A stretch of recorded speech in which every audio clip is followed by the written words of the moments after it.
So today in class we discussed the Type on a Path tool, which is a really great tool because it allows us to type on open and closed paths.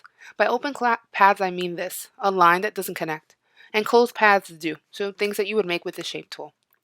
To use this you're going to have to start off with something to draw on, so some sort of path, open or closed.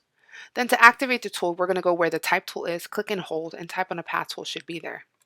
Looks like an eye with a little cursor going through it. To use this tool, you simply click on any path that you have. When you do so, just know it's going to remove all the color, okay? It's going to fill it with that dummy text, that lorem ipsum. So you can type any word you want. And because it's live type, you can select the type and edit it like you would normally on any type. You can change the font, the style, all of that. Now, the other thing to know with this tool is that sometimes you want more control over where your lines start, end, and the directions your words go in. That's where you're going to need to use the direct selection tool, the white arrow. When I activate my white arrow on a type on a path I've created, I will see three lines: the start line to the left, the center line, and the end line. The start line will dictate, if I click and pull, where my words are allowed to start. That's really it. The end line is exactly where I want it capped off. Okay? If you get something like this little red plus, that means there's more words than space. So you might want to move your end line or make your words smaller. Lastly, this middle line, which is a little hard to see, so let me get a little closer.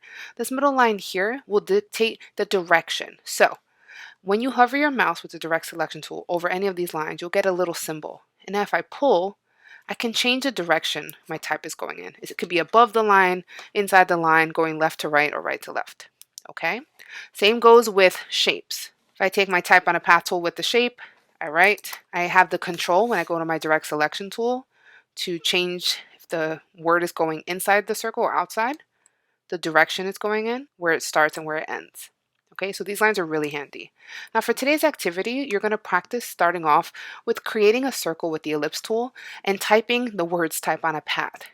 Please follow the settings here I've provided on your character panel so it matches. The ellipse shape should roughly be the one I have here that you see in blue. Once you're done with that, I'm going to ask you to practice putting Type on a Path for logos, which is where you see this done quite often.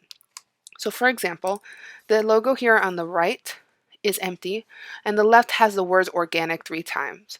So in order for you to do that, first you have to have a circle, and I recommend holding shift so it's a perfect circle. I'm going to move the circle I make here, activate my Type on a Path, and simply start typing. You're allowed to use any font you want as well as the size of the font, but I do recommend 1, that all the words fit, so I might have to make my font smaller. 2, that it looks like it belongs.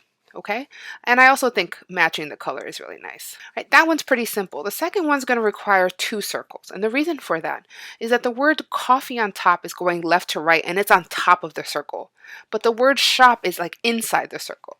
So anytime you have more than one word going in a different direction, you're going to need a second circle to have a second path. So we're going to start off the same, just making a circle. All right, I'm going to make 2 copies of this time, so I'm hitting Control C, Control V.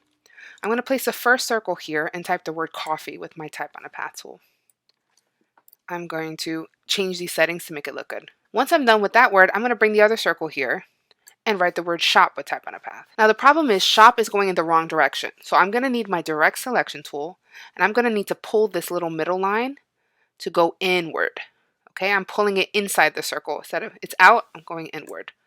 Okay, and then I can kind of decide the start and stop for where a shop should be. Okay, so any one of these logos that has 2 words, you're going to need 2 circles for. You're going to repeat those techniques for the next 2 logos and take your time making sure the logos match the style, the font. You don't have to have the same fonts I do, but it should look like it belongs to the design.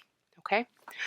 When you're done, you can try the extension where you'll be making your own logo dependent on which vector you choose. These are made for you and you can activate them, and save often so you don't lose your progress.